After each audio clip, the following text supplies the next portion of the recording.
now we are on day 3 of the road trip adventure around Bosnia and Herzegovina, and today we must add the and Herzegovina.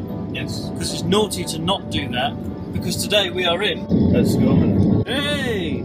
So this morning we left Sarajevo, said goodbye to Becky and the church there, and we are now heading to Mostar.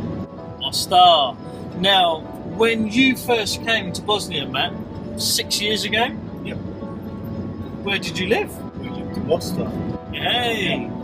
So, a bit of a trip down memory lane for Matt.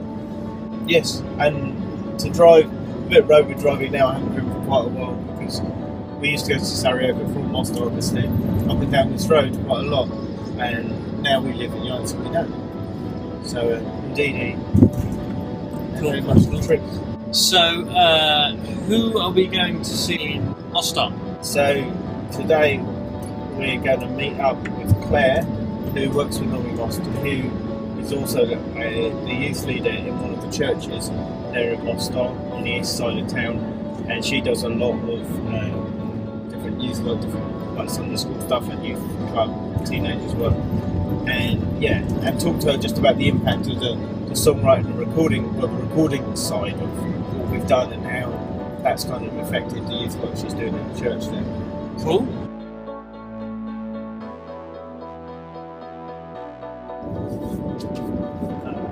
It's nice. Oh, it's special. Oh, I can't not show you this. Just check this out. Isn't that amazing? That is what we're driving past for moments on end. I would say hours on end, but I'd be lying. But for moments on end, we're driving past that. Every now and again you get a break in the trees on the side, or a break in the houses or whatever, and you just see this fantastic scenery. I hope you saw that. I don't even know if you saw it, but it's amazing. Cheers. What's your favourite part of Bosnia to drive through, or Bosnia and Herzegovina to drive through? You know, that's a really tricky one. Because it kind of depends. Like if you're talking about the view you get, the driving experience, you know what I mean? Yeah. There's two different things. As a driver, there's a few roads it's nice to throw around the corners and that sort of thing. Partial to a little bit of rallying. Yeah.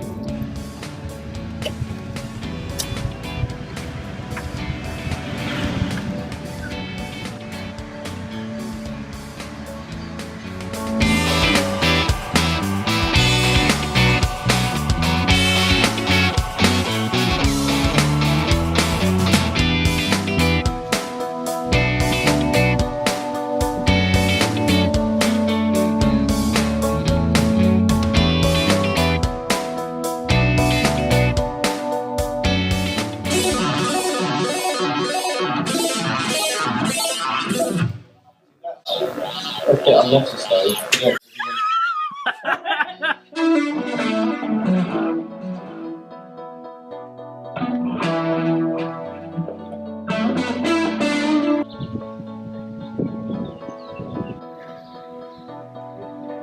We have just seen Claire in Mostar, and it was cool. She's been here for 15 years.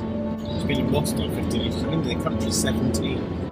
She's been here in the country for 17 years. I remembered that she'd been in Mostar, Yeah. but that's a long time. It is a very Like, you've been here 6 years, eh? Yep.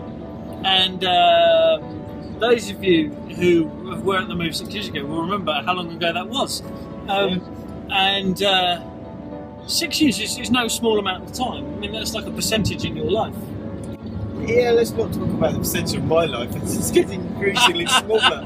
But for you, who's probably somewhere in the region of being 16, you know, that's up over a third of your life. That's a big deal. Yeah. But to have been for 17 years. Yeah. I've got 15 stuck in my head. She did say that. I just know She did. too. Right, sorry, I'm right in what I was told. Yeah. Wow, there's a cool broken bridge there. So I mean, she's been here half my lifetime. Good for you.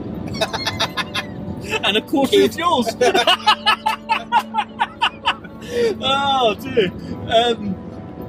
Yeah, so Claire, Mostar, Yep. 2 kids clubs, 3 kids clubs she was talking about. Yeah, so she works with Driving To Mostar, but she's running a lot of the children's and youth work in one of the churches in the town, pretty much all of it. One of the things that made me smile, and I don't know whether she'll thank me for saying this, was she said that they're now getting to the stage where she's seeing the children of some of the young people who she first came to work with are now coming up through the youth work there, which is actually, it's really encouraging from the point of view of like the whole generational aspect of it's working, as in people are staying in the churches and the churches are growing and there are children coming through. So this is like their first generation of church kids, isn't it? Yeah. Oh, it's starting to rain. It's starting to rain. Here we go. Yeah, she was. There's actually a slightly older, not old person because they're still only like young 20s, but older worship leader person at the church.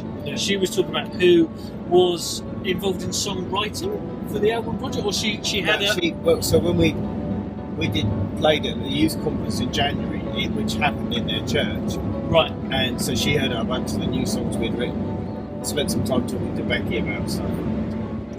So yeah, out of that, she was really excited about the songs that we'd written. Lost in Translation. And she was the one saying, would it be possible to do it for adults? Right. So the project which we raised money for last year for young people in Bosnia Herzegovina, obviously being young 20s, she's slightly too old to be young people. So we were doing, like for us, young people, we took as teenagers, we were doing it for them. And she was saying, well, that's cool, we're doing it for you. Yeah, we're down with the kids too, but hey, what about us adults? Yeah. So that's cool.